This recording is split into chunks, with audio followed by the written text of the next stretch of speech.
जैसे कि मैंने पिछले पार्ट में आपको बताया था एक रिप्रेजेंटेटिव डायग्राम के through respiratory volumes and capacities.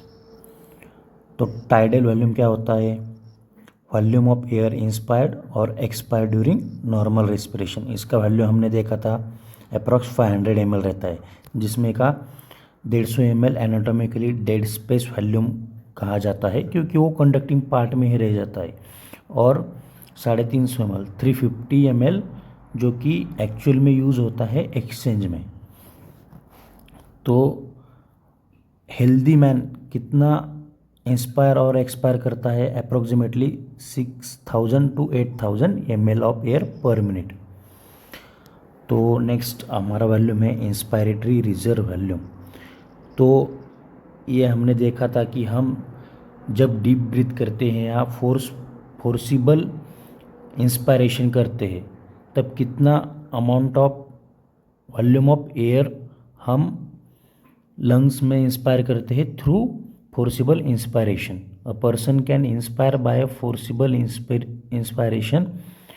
इसका वैल्यू है 2500 ml to 3000 ml। नेक्स्ट है हमारा एक्सपायरेटरी रिजर्व वॉल्यूम। इसका हमने देखा था कि a person expire by forcible expiration. इसका अमाउंट रहता है 1000 ml to 1100 ml। तो आगे हम देखेंगे residual volume.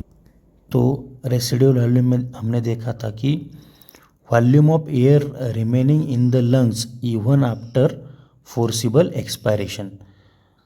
This averages 1100 ml to 1200 ml। तो हमने देखा था, ये हमने वॉल्यूम्स देखे। अब हम देखेंगे पल्मोनरी कैपेसिटीज।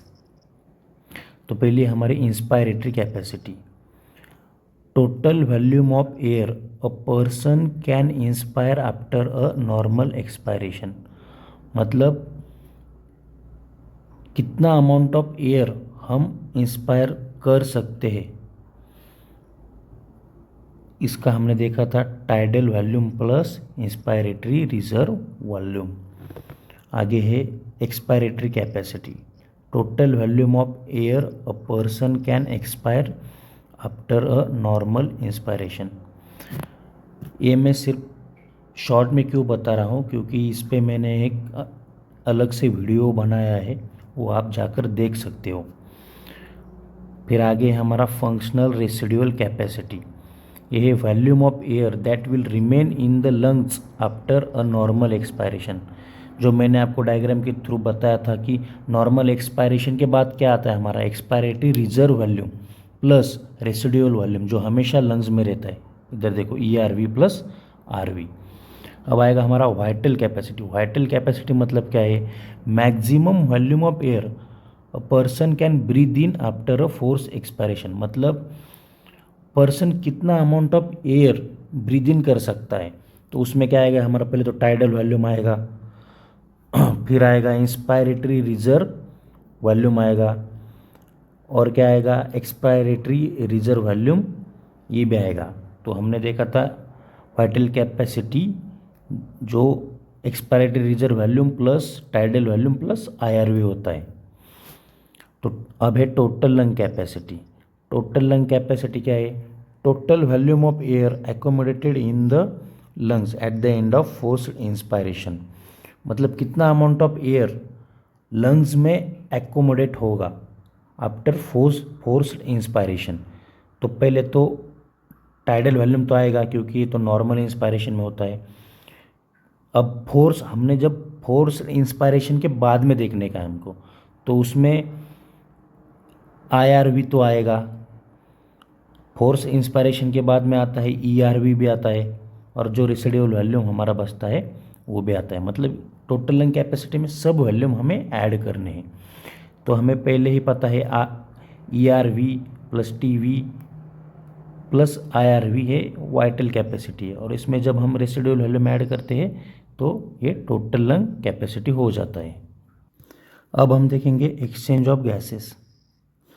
तो हमें पता है कि अल्वियोला जो है, जो मैंने स्टार्टिंग में भी बताया था कि जो प्राइमरी साइट है किसके लिए, एक्सचेंज ऑफ गैसेस के लिए। जैसा कि हमने देखा था कि अल्वियोलाई में सिंपल डिफ्यूजन के through oxygen and CO2 exchange हो जाते हैं, सिंपल डिफ्यूजन के थ्रू। और मैंने ये भी बताया था आपको कि कौन सी भी चीज़ को डिफ्यूजन या एक्सचेंज होने के लिए प्रेशर ग्रेडियंट का होना काफ़ी इम्पोर्टेंट है। तो जब प्रेशर ग्रेडियंट या कॉन्सेंट्रेशन ग्रेडियंट उधर बनता है तो ही एक्सचेंज होता है।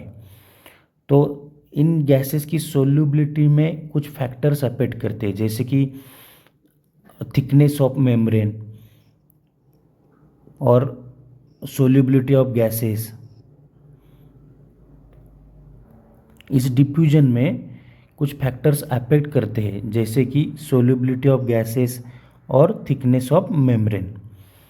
तो अब हम देखेंगे कि पार्शियल प्रेशर हम किसे कहते हैं, मतलब किसी गैस का पार्शियल प्रेशर हम उसको कब कहते हैं।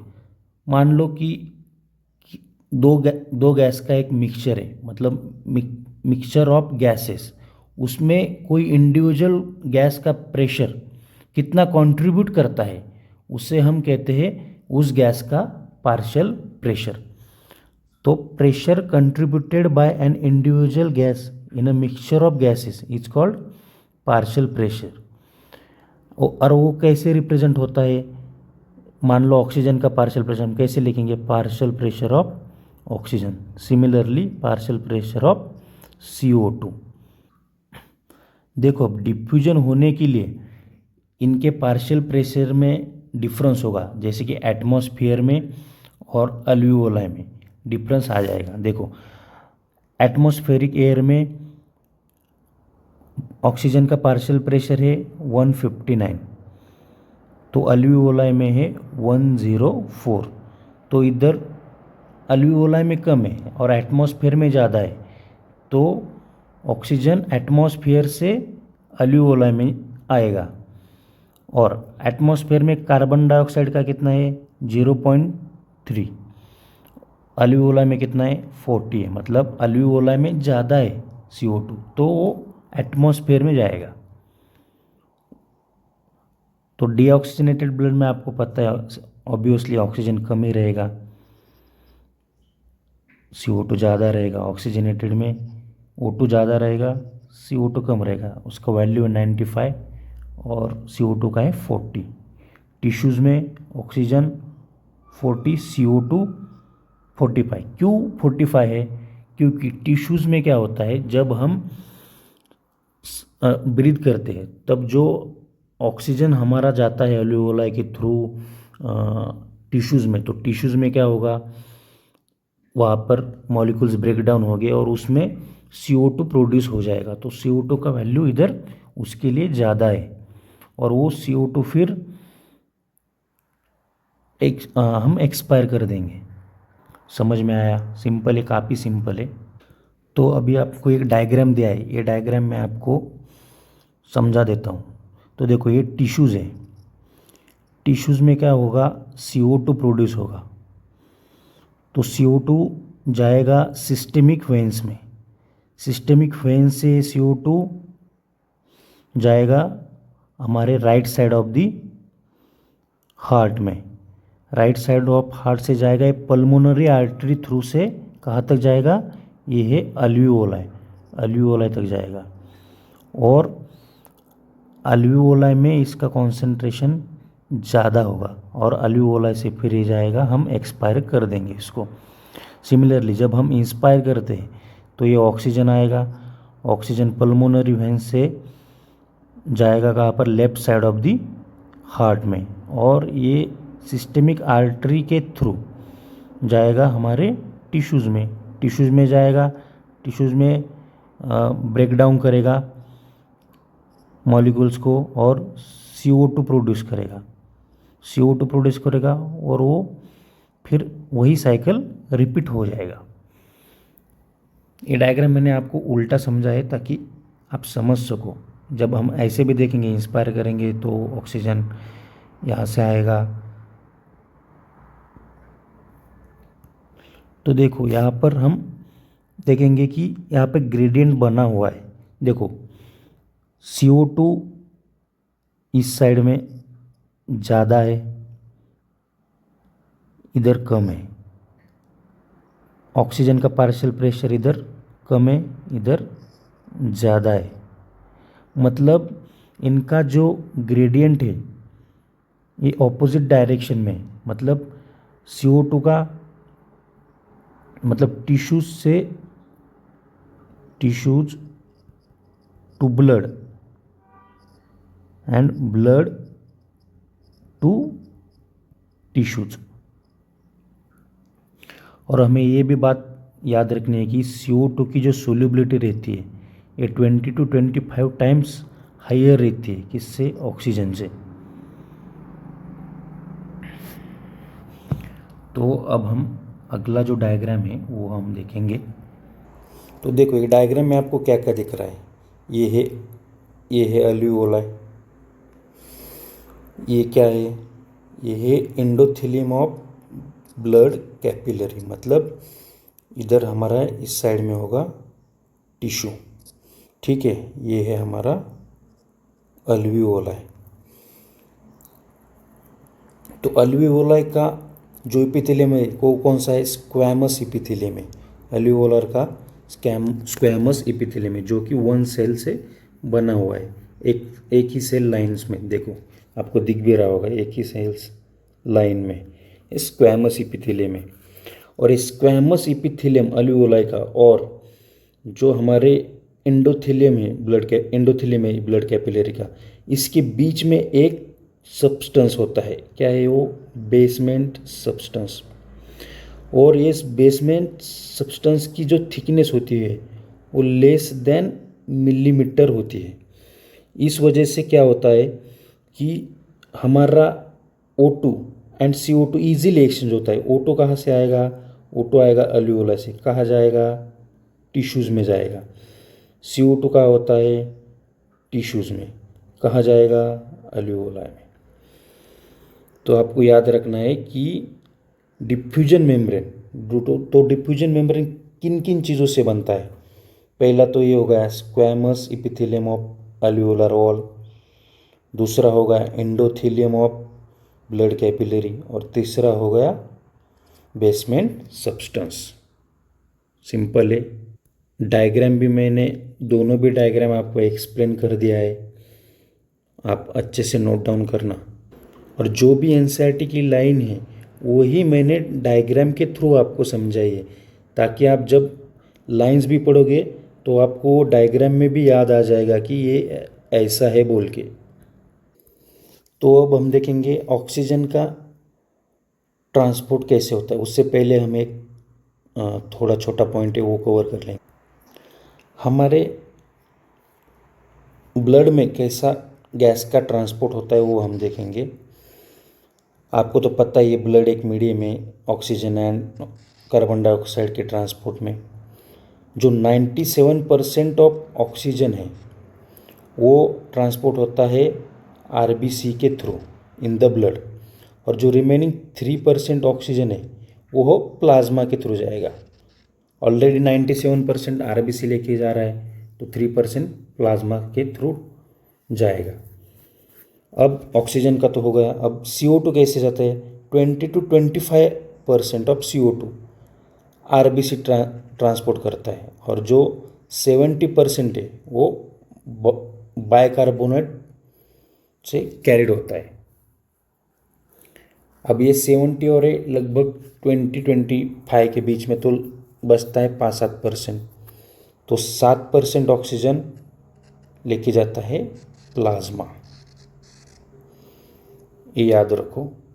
सिंपली 97% ऑक्सीजन ट्रांसपोर्ट होता है RBC के थ्रू इन द ब्लड, जो 3% बचता है वो प्लाज्मा कैरी करता है। जो 20 to 25% है कार्बन डाइऑक्साइड वो RBC कैरी करता है। जो 70% है वो कैरीड एज बाइकार्बोनेट, मतलब बाइकार्बोनेट से कैरी होता है। और जो 7% कार्बन डाइऑक्साइड बचता है वो डिजोल्व स्टेट में प्लाज्मा के थ्रू कैरी होता है। सिंपल है, अब हम देखेंगे ट्रांसपोर्ट ऑफ ऑक्सीजन। तो आपको समझाने के लिए मैंने इधर लिखा है, देखो ऑक्सीजन कैसे ट्रांसपोर्ट होता है। आपको तो पता है ब्लड में ऑक्सीजन जब हीमोग्लोबिन को बाइंड करता है तो क्या बनता है, ऑक्सी हीमोग्लोबिन। और इस बाइंडिंग में कुछ फैक्टर्स अफेक्ट करते हैं। फैक्टर्स क्या क्या है वो, पहला है पार्शियल प्रेशर ऑफ ऑक्सीजन, दूसरा है पार्शियल प्रेशर ऑफ CO2, तीसरा है H+ कॉन्सेंट्रेशन, हाइड्रोजन आयन का कॉन्सेंट्रेशन, और चौथा है टेम्परेचर। इसको हम बाद में देखेंगे कि अल्वियोलाई में क्या ज़्यादा रहता है और टिश्यूज़ में क्या ज़्यादा रहता है। तो जब देखो एक हीमोग्लोबिन कितने ऑक्सीजन मॉलिक्यूल कैरी कर सकता है, तो एक हीमोग्लोबिन कैरी कर सकता है 4 ऑक्सीजन मॉलिक्यूल। और जब हम percentage saturation of haemoglobin with oxygen को, देखो percentage saturation of haemoglobin with oxygen को प्लॉट करेंगे पार्शियल प्रेशर ऑफ ऑक्सीजन से, तो हमें सिग्मॉइड कर्व मिलता है। ये सिग्मॉइड कर्व है, और इसे हम ऑक्सीजन डिसोसिएशन कर्व भी बोलते हैं। डिसोसिएशन कर्व क्यों बोलते हैं ये भी आगे जाके आपको पता चलेगा। तो देखो मैंने पहले बताया था कि अल्वियोलाई में ऑक्सीजन का पार्शियल प्रेशर ज़्यादा रहेगा, CO2 कम रहेगा, हाइड्रोजन आयन का कॉन्सेंट्रेशन भी कम रहेगा, टेम्परेचर भी कम रहता है। इस वजह से क्या रहता है कि ये सब फेवरेबल फैक्टर्स है किसके लिए, binding of oxygen with haemoglobin. उसके उल्टा होता है टिश्यूज़ में।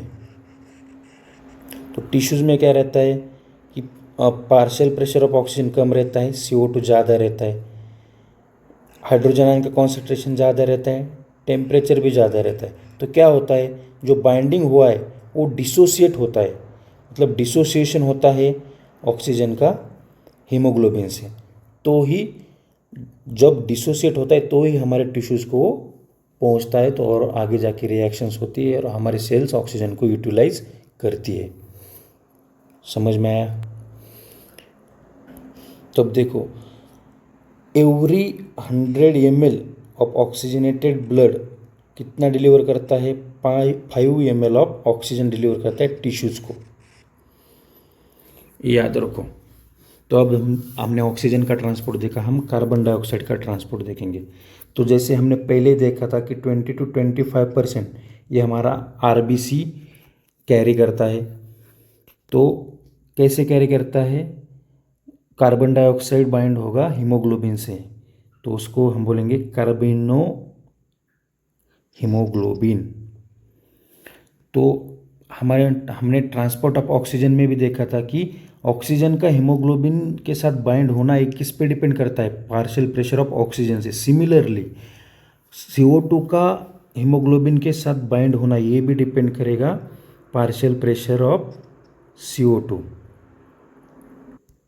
हमें पता है कि CO2 का कॉन्सेंट्रेशन टिश्यूज़ में हाई रहता है और ऑक्सीजन का लो रहता है, तो ज़्यादा बाइंडिंग होगी CO2 की टिश्यूज़ में।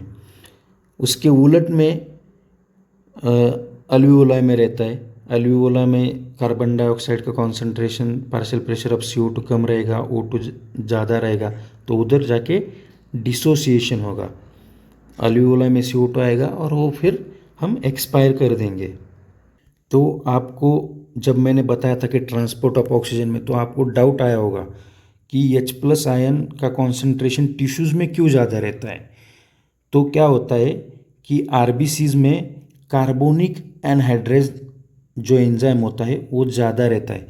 तो जब टिश्यूज़ में CO2 का कॉन्सेंट्रेशन ज़्यादा हो जाएगा तो क्या होगा, एक रिएक्शन होगा, CO2 + H2 कार्बोनिक एनहाइड्रेज की मदद से क्या बनाएंगे, H2CO3।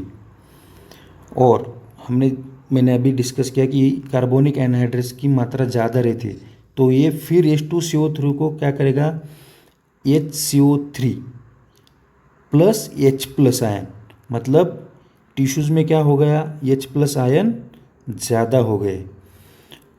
तो CO2 का कॉन्सेंट्रेशन टिश्यूज़ में ज़्यादा है, उसके उलट में अल्वियोलाई में कम है।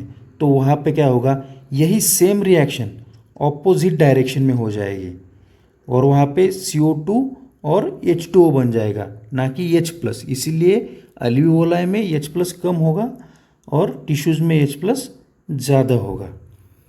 सिंपल है, आप कंसेप्ट थ्रू समझेंगे तो काफ़ी सिंपल है। फिर से एक बार बता देता हूँ कि टिश्यूज़ में आरबीसी में कार्बोनिक एनहाइड्रेज नाम का एंजाइम होता है जो कि एक रिएक्शन फैसिलिटेट करता है CO2 प्लस H2O, ये बनाएगा H2CO3 और फिर यही एंजाइम H2CO3 पे एक्ट करके बनाएगा HCO3 minus plus H plus. So क्या हो गया, हमारा H प्लस का कॉन्सेंट्रेशन बढ़ गया।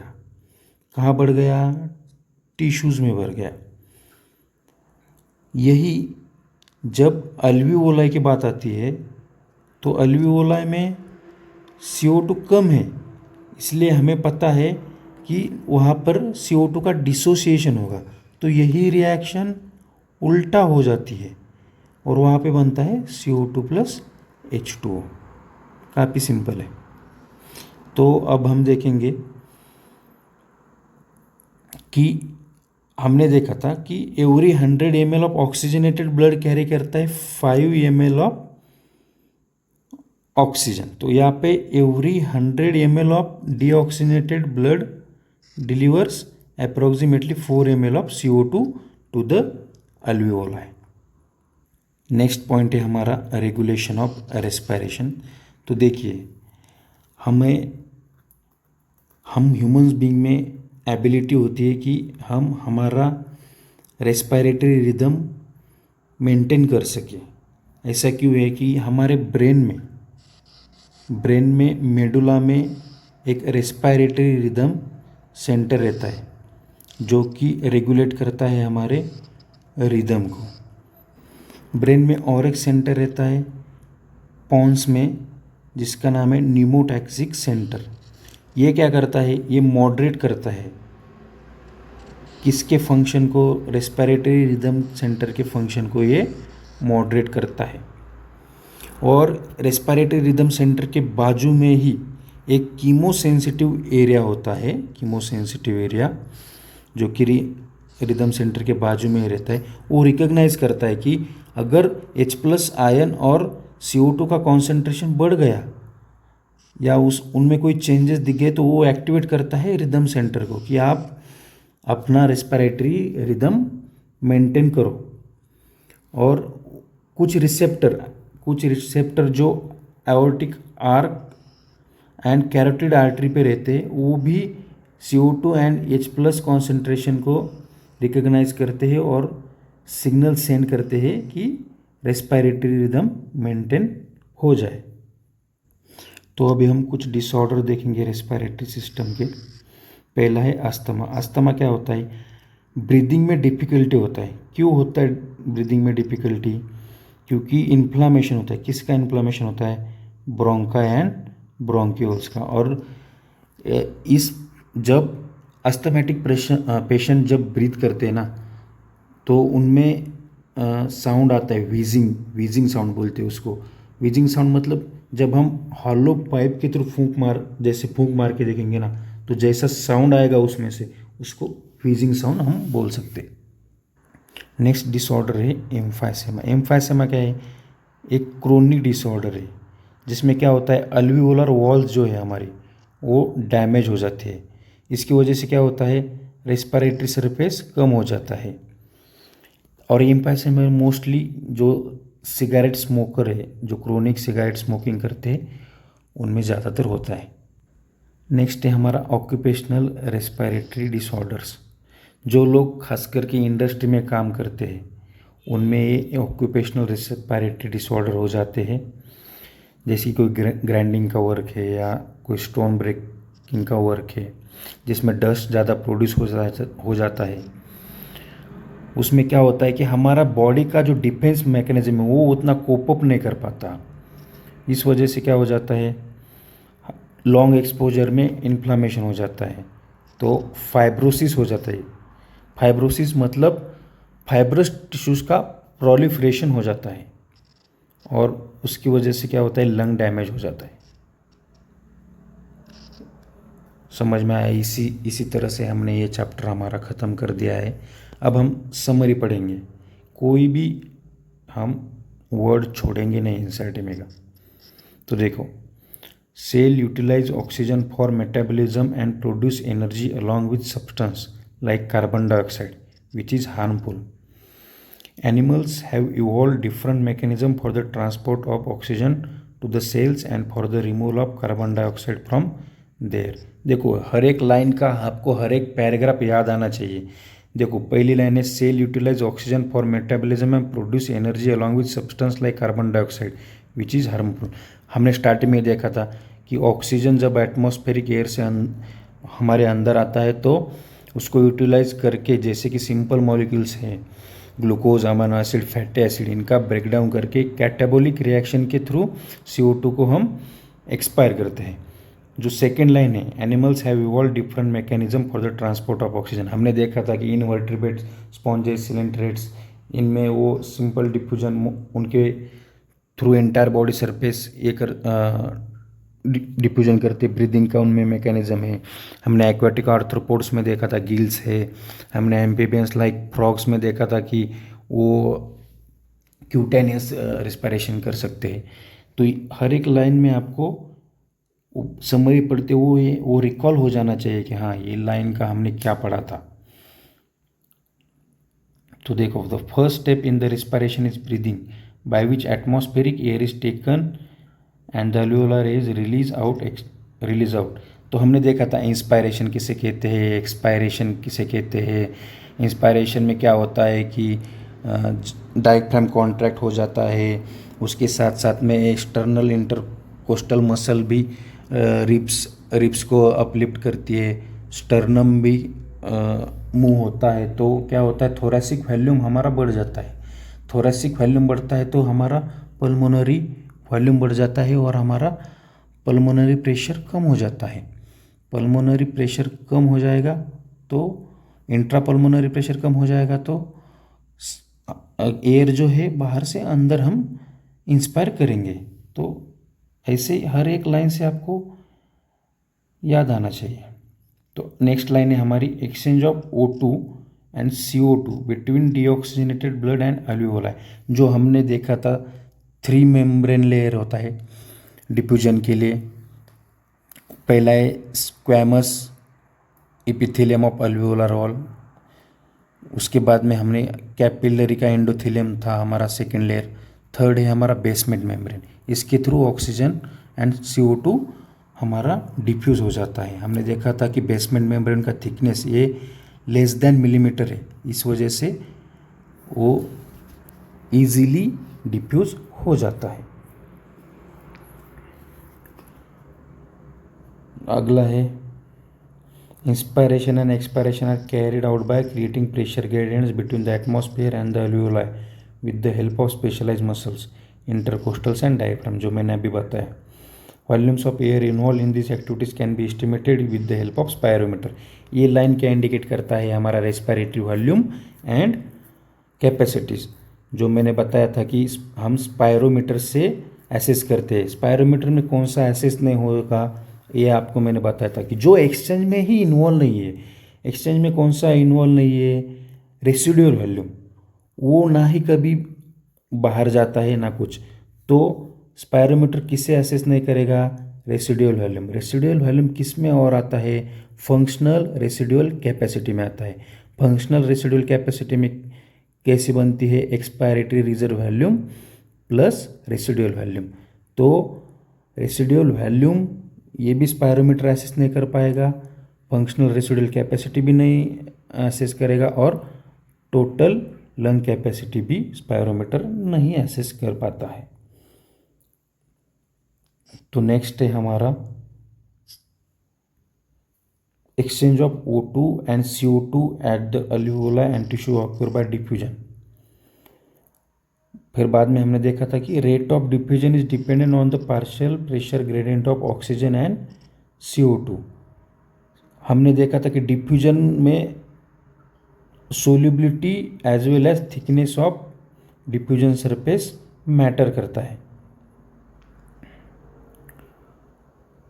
तो आपको पता है कि टिश्यूज, ये देखो ये लाइन क्या इंडिकेट करता है, the factors for favourable for the diffusion of CO2 in opposite direction. जैसे मैंने बताया था कि टिश्यूज से अल्वियोलाई तक और अल्वियोलाई से टिश्यूज तक प्रेशर ग्रेडियंट होता है, कॉन्सेंट्रेशन ग्रेडियंट होता है, इस वजह से वो डिफ्यूजन हो जाता है।